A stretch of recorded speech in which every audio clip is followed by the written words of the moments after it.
And for our next story, I want to ask you, how much value do you put on someone's skin color?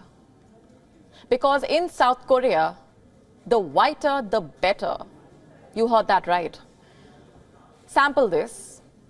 Hollywood superstar Zendaya, an accomplished Emmy Award-winning young actress. She happens to be black and proud. That does not matter in South Korea because several of her photos taken during the promotional tour of her upcoming movie Dune 2 were completely whitewashed. Fans were left aghast when they noticed that Zendaya's complexion had been lightened out. And in some of the pictures, she looks as white as her Caucasian castmates. These pictures have invited backlash from netizens.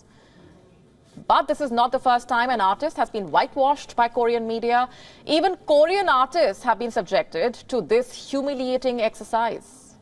And this episode has once again sparked a massive debate around South Korea's obsession with white skin.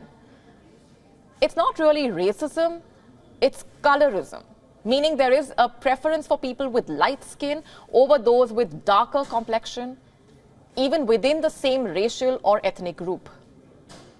Often, the Korean media will edit photos and videos of celebrities to make their skin appear lighter. It aligns with the Korean beauty standards, you see. There is a complex culture and history behind Korean beauty standards. According to South Korea's Cultural Heritage Administration, the preference for white skin dates back thousands of years. Murals dating back centuries describe nobles with their pale white skin. White and glossy skin symbolized high class. Records from the 17th century Korea show that those who were assessed as handsome are said to have had white skin. Interestingly, Westerners were not considered white at that time. While people of European origin are often described as white, records show that the Far East Asians did not see them as white. In fact, during the Yuan dynasty, founded by Mongolians and occupied most of what is China, Westerners were called Saikmokin, which is directly translated into people of colored eyes. And so while preference towards white skin dates back centuries, it's unclear why this was actually the case. But most people say it's because the Korean peninsula for the longest time had an agriculture-based economy. Since the wealthy were spared from the burden of everyday labor in the blazing sun, their pale skin was considered a symbol of wealth. Pale white skin, therefore, became a status symbol, and that has remained the case for centuries. Billboards plastered across South Korea will show you artists looking much paler than their actual skin color. We all know how much value South Korea places on vanity. South Korea's beauty standards are so aspirational that it has made the country a global beauty powerhouse.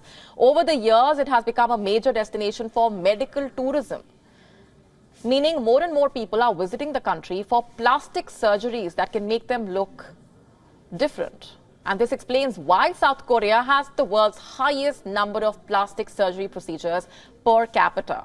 That is 13.5 per 1,000 people. The country is also a major producer and exporter of fillers and Botox. K-beauty is all about creating the illusion of a flawless complexion. And this is why porcelain white skin is considered a necessary virtue for beauty in South Korea. People say that attitudes are changing, but if media houses whitewash photos of celebrities to sell their magazines, can the attitude on the ground really be changing? WION now available in your country. Download the app now. Get all the updates on the move.